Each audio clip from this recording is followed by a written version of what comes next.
Hello again. Yesterday I was making raspberry jam. Today I'm making diced tomatoes.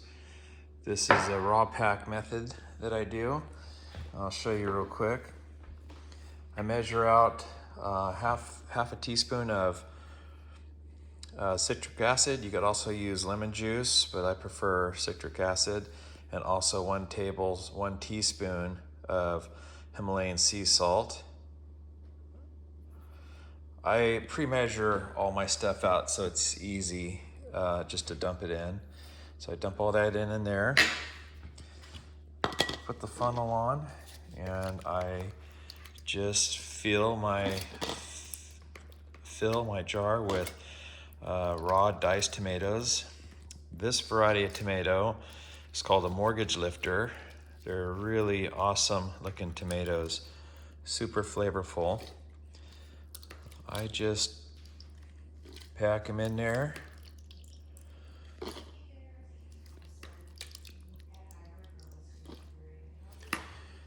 take your little poker thing, you slide it down along the side there, try to get air bubbles out. The more air bubbles out, the better. You just keep going.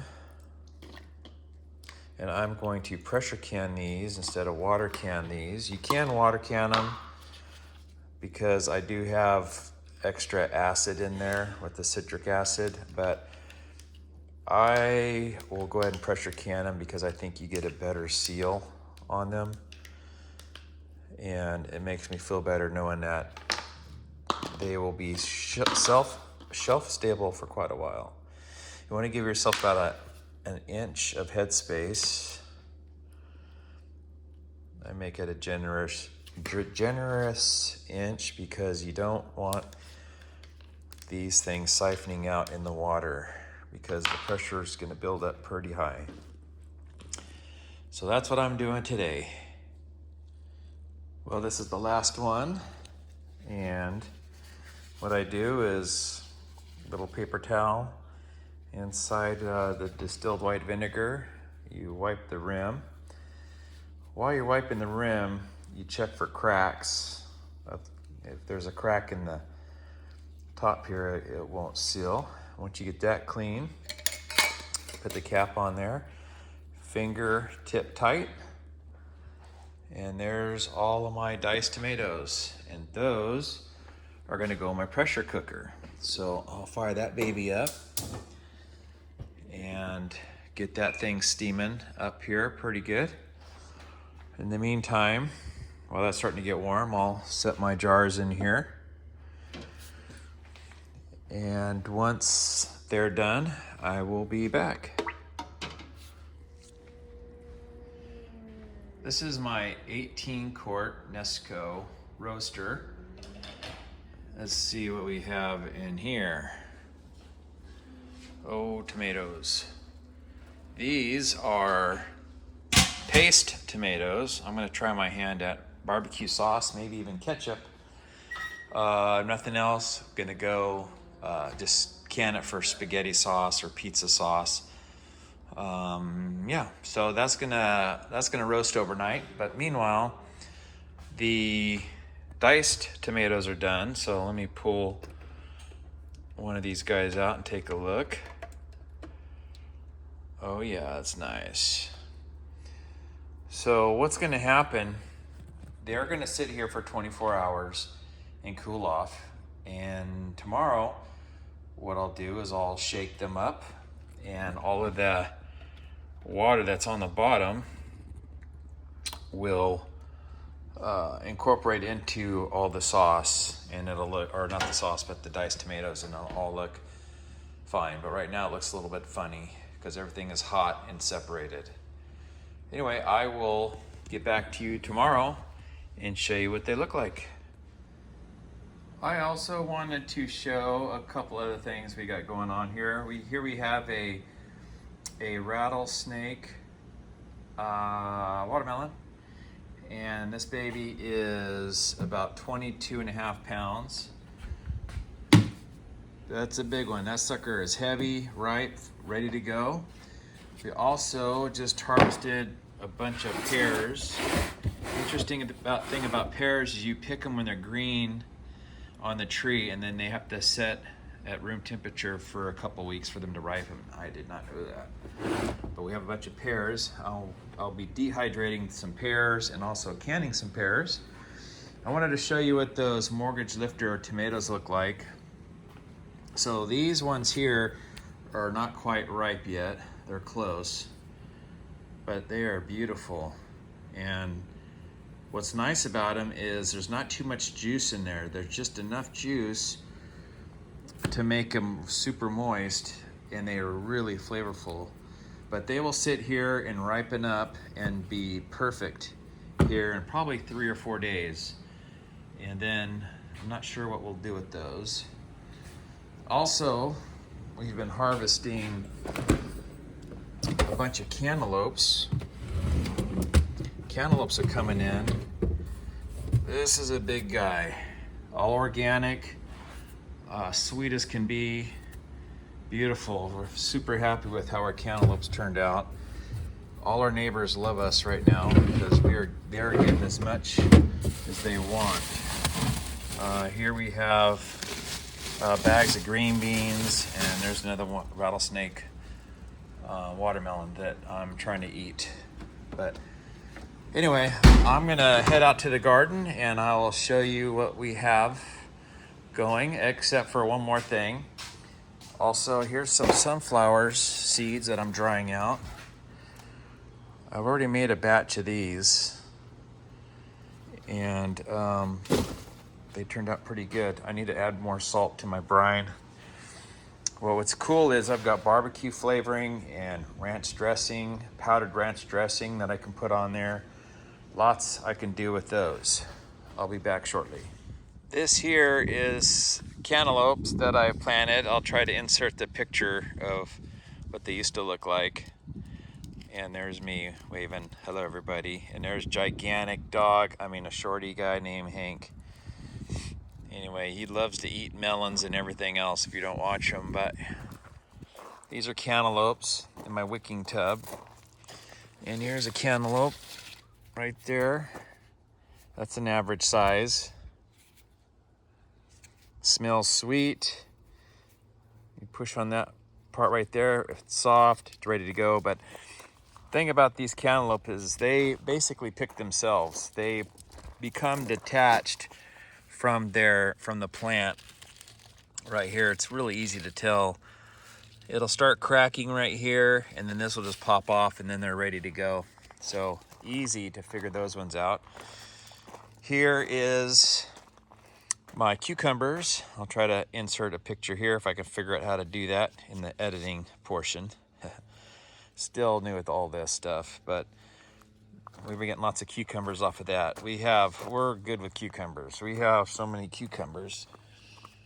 I don't know what to do with them all. We've been actually taking them to the food bank in Veneta and in Eugene. So people who are looking for food, they are getting a lot of our cucumbers. So right here is the greenhouse. Whoops. And it looks a little bit different than it used to. It used to be full of tomatoes. We had tomatoes all along here and all along here, but they're done because they were determinate tomatoes. Once they produce their tomatoes, then they stop growing, and then what's nice is you can plant other things. But what I have here is I have beets. Several different kinds of beets. Here we got carrots. We have some decent germination, though there's more germination to come. These are carrots. These are golden beets. There's some carrots that are taken off. I can't remember that variety, but they are doing really good. More carrots, and then more beets. And since it's the greenhouse in here, you can grow stuff later into the winter. So for instance, here I've got 4 cucumber plants. I'm going to trellis these up here. They're going to grow all the way up. And, you know, as long as I keep it above freezing in here during the winter, I'll have cucumbers late into the fall. There's some more beets. I'm gonna pickle beets, is why we have so many. Amy likes them. I'm gonna pickle them and jar them and do all kinds of fun stuff with beets. And here is a zucchini plant. So it's, you know, September 1st right now. And normally you wouldn't be planting zucchini. Got one here and two over there, but again, greenhouse, and I'll be growing into the probably early fall. But right there's a baby zucchini right there coming on. And this guy here, that's a cabbage. These are cabbages all along here. And then we've got some cauliflower and more cabbage. So that's kind of cool. Right there, we got some carrots. I didn't have room for this one inside, so I'm gonna just leave it out here and see how they do. Carrots can handle freezing temperatures up to 25 degrees, I believe. Also, when it gets cold and freezing like that, it brings out more of the sugars in the carrots. They become more flavorful, and I plan on canning a bunch of those. Well, there's Hank picking beans. He loves to eat beans. Well, this is where we're getting all our green beans. It's the green bean tunnel. Worked out so good because, you know, it's been upper 90s for a couple weeks. It's cooled off finally today. It's nice to come in here in the middle of the day and pick beans. You can pick almost every single day. So we're pretty thrilled with the beans. So here's some more tomatoes that they're coming on. These are, I can't remember what variety those are, but they are not quite there yet. Here's the mortgage lifters that I've been harvesting lately. They're doing great. We still have another batch, as long as these are indeterminate tomatoes, so they will just keep growing and growing and growing until the frost hits, and then they're done. But as long as you trim up the branches, it'll keep the disease off. And typically what I try to do is keep the tomatoes right underneath the limb. So after I harvest these tomatoes, I'll cut these leaves off and just kind of follow them all the way up. And then when those are gone, I've got, these are more broccoli I planted there. So there's broccoli underneath the tomatoes. So once I pull these out, I'll have the broccoli going. There's more broccoli there. And also we've got, what kind of beans are these? These are peas, sugar daddy peas. So I haven't grown peas before, so we'll see how that goes. And then we have some sugar snap peas. So sugar and snap peas are along the trellis. The peas are right here in front. They don't require a trellis. So we'll see. It's been really hot, so they haven't been doing too good. But like I said, it's cooling off now, so it looks like they're starting to bounce back. There's a Hank dog. There's some more green beans I planted, so they will be coming in a couple weeks. Once that whole thing dies out, we'll have another round of beans right there. And these were all my pickling cucumbers. I pulled them all out, and I planted some purple cabbage in here. Those are 8 purple cabbage there, and we got a cantaloupe there. I had an extra plant, so I just put it right in that corner, and it's doing pretty good. We've got some random beans here. I can't remember what they are. I just found a package of beans, put them right there. Same with this guy, but we also have 8 more purple cabbage right here. And there's a cantaloupe plant I put in there that is not doing too well. I'm not sure what happened to him. Lack of water or fertilizer or something. Okay, right here is where I had all my canning tomatoes, my Romas. I pulled all those out a couple days ago and put in more cabbage and broccoli and more broccoli. I'll be freezing all that when it comes due, but what's nice about that is a cool crop. They love the cool weather, so I'll be able to harvest those into the winter time, until it gets really super cold. And by then I'll be done gardening anyway. Here's some more beets I planted outside. We have some in the greenhouse, and these will come due beforehand. So that's pretty awesome. We have more green beans right there. This was my second planting, and they're coming on. We have some green beans there. We're gonna be good on green beans for a while. And we've got some more cucumbers. This is the second planting of cucumbers. There's a big fella. And we got more cantaloupe in here. Let's see, this guy is ready to harvest. That's a big one. More cantaloupe. Love it, love it. We've got more beans. Lots of beans. Beans you can freeze, can. Everybody loves the green beans. So this year, well, these are zucchinis, and as you can see, we've got more cantaloupe. I just randomly put cantaloupe everywhere. We have lots of squash, zucchini. Here, we've got some bell peppers here. We've got some sweet Italian peppers here. There's a couple that are ripe right there. That's pretty awesome. And we have some bell peppers here, some nice red ones. They're coming on. I wanted to show you. It's called Jimmy, oh, what are they called? Jimmy Nardello's sweet Italian peppers. Those things are super awesome, super sweet. I'm gonna actually pickle some of these, pickled peppers. Look at that, those are nice. You can roast these. You can do a lot with them. Looking forward to that. So we've got red ones and we've got yellow ones right here. I just showed you, that one's almost ripe right there.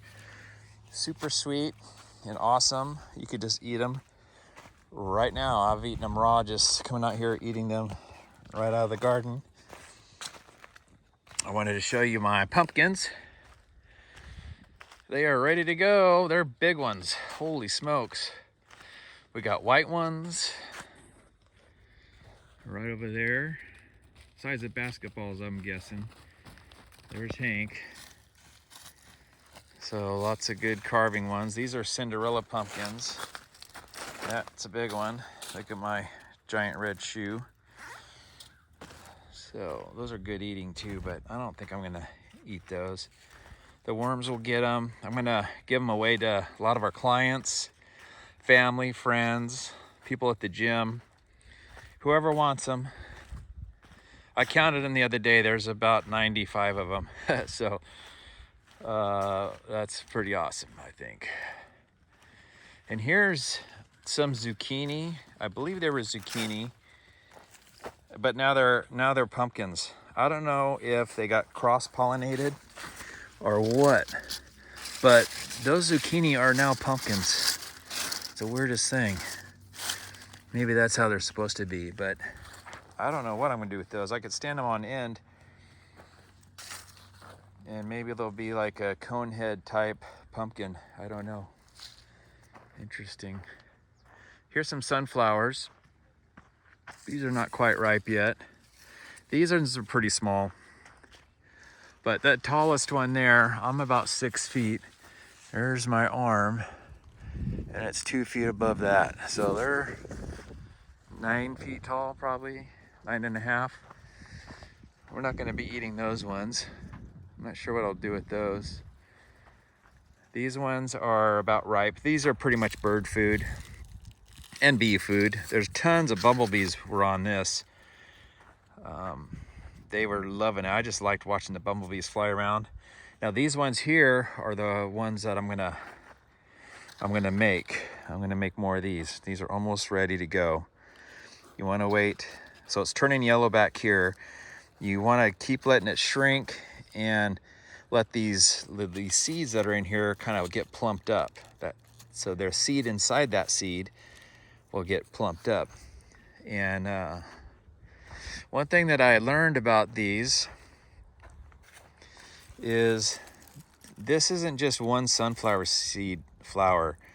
Each one of these little tiny flowers that are falling off and there's a seed underneath is actually a flower. So there's many flowers in this one head. So people say it's one flower, but it's really not. It's tons of flowers. I've got more broccoli planted here, so we're gonna have a sale on broccoli.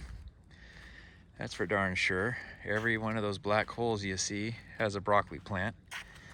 I love saying this, but everything I grew from seed. Here's some nice watermelons. These are the Georgia rattlesnakes. These ones are, there's probably 15 pounds or so. They're not quite ripe yet. We got another watermelon there.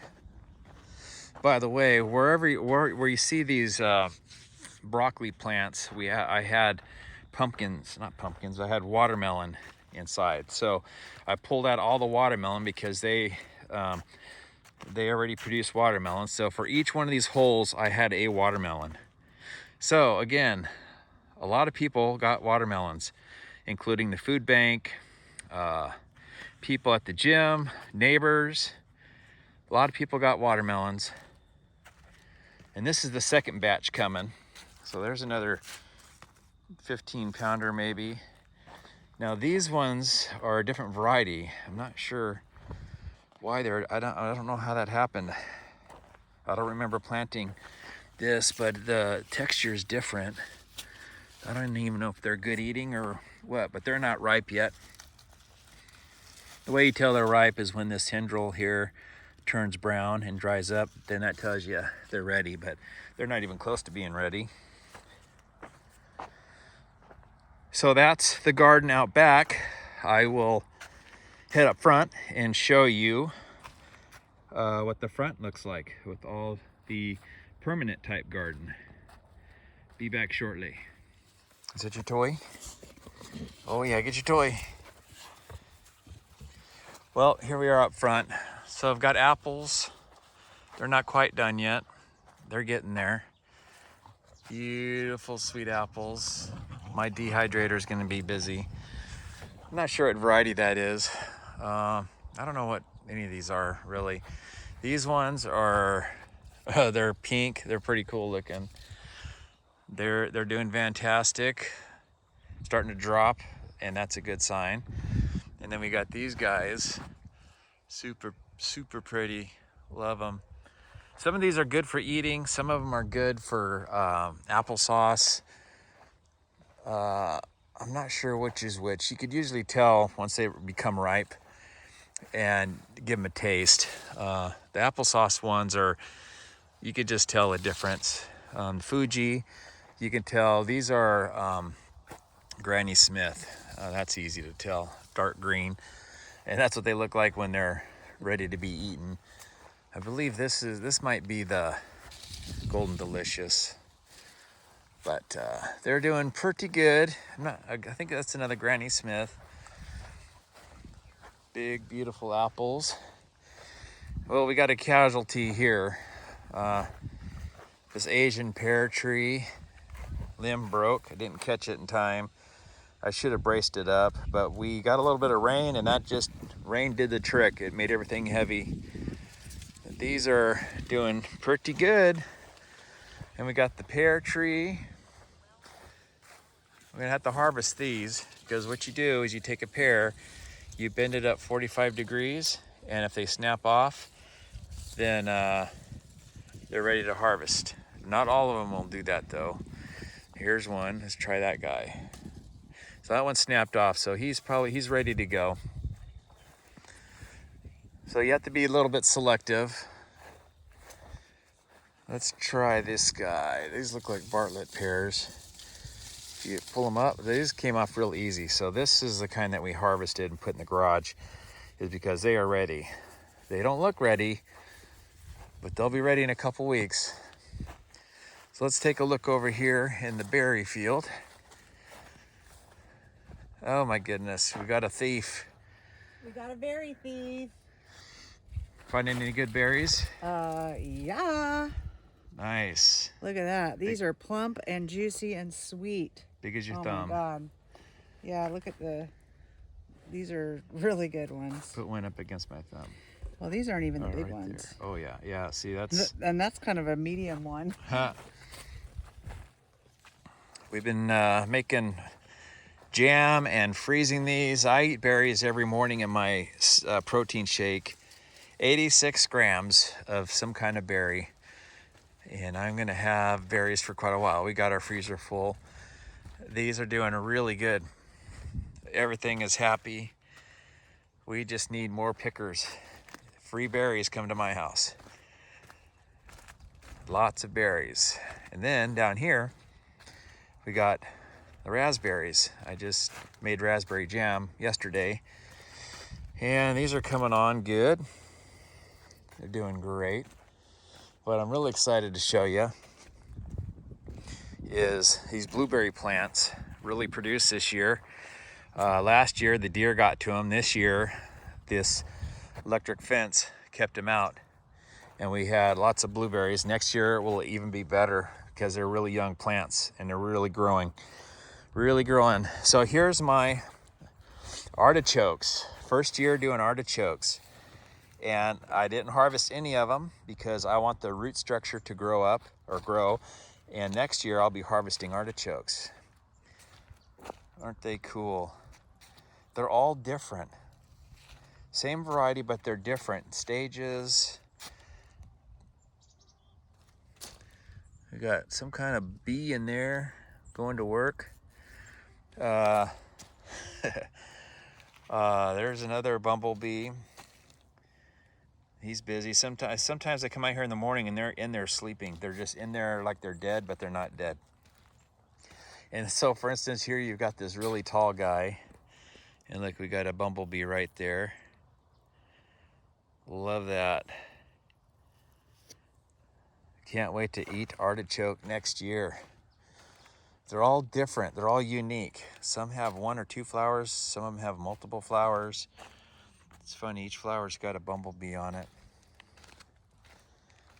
Really happy with that. And then as we walk down here, there is our asparagus plants. They will, so next spring, they're gonna be ready to harvest. We'll be able to harvest these for 6 weeks once they start coming up. The stalks, since I let them go this year, you can see how big those stalks are. There's one right there, big as my thumb. Everything's big as my thumb. But these, we're gonna have all kinds of asparagus. We've got 2 rows, 2 50-foot rows of asparagus. And they just, they'll eventually turn brown like this one here, all of them. And then I'll come through and cut all the brown out.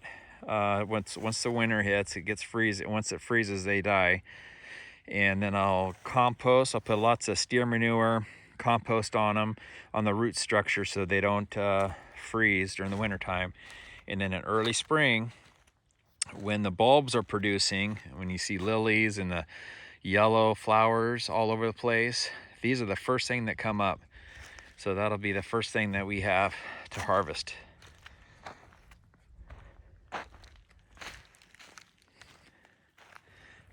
Look at that. What'd I tell you? Hank's having an apple for dessert. Yeah. He found a pear or an apple. He thinks they're all ripe. He'll go ahead and eat them no matter what. But that guy eats vegetables and fruit. Well, he's a good boy. Also, a little update on the worm bin. You wonder where all the vegetables go that are not, they don't make it onto someone's table, as they go right in here. So I've got some happy worms. So here's a cantaloupe that had a problem, and I can't remember what the deal was with that, but there's cucumbers and all kinds of goodies in here. Here's an old watermelon rind. But there's lots of composting worms, and what they're doing is they are eating all the fruit and vegetables that we don't eat. And all those little sprouts you see is just seeds from cantaloupe or cucumbers. They'll sprout up. There is no sunshine, so they die, and that becomes worm food. And then all the worm castings wind up down here, all this dirt, I will scoop up and go put it right back on the garden. So it's like a circle of life for a cucumber. Thought I would show you that. And also, I've got about 4 more of those bins outside. So we have lots of worm food. Well, I almost forgot to show you our kitchen garden. But there's our water feature. This is our patio. I'm not sure if you've seen all this yet. Well, let's walk over to the kitchen garden. I've got my outdoor unit on, so it's going to be a little noisy. It's back there, and there's my Generac emergency generator. But anyway, we have onions. These are Walla Walla sweet onions. They are doing pretty good. So once these start to die back, and these starting to die back a little bit, and then they fall over, like that one just kind of fell over easy, that's when you know when it's time to harvest. Looks like we have some here that are falling over, and once these become completely dry like that, that's when you know. We've got some decent sized ones in here. Again, there's a cantaloupe. Again, I put cantaloupe all over the place. These are some pretty decent ones, size of baseballs. And I will be dicing them up, putting those in the freezer, and also dehydrating some. There's a cantaloupe. And there's 4 little cabbages right there. They weren't doing very good when it was hot. Now that it's cooled off, they're loving life. They're coming on now. So that'll about do it. Hillbilly Farms out.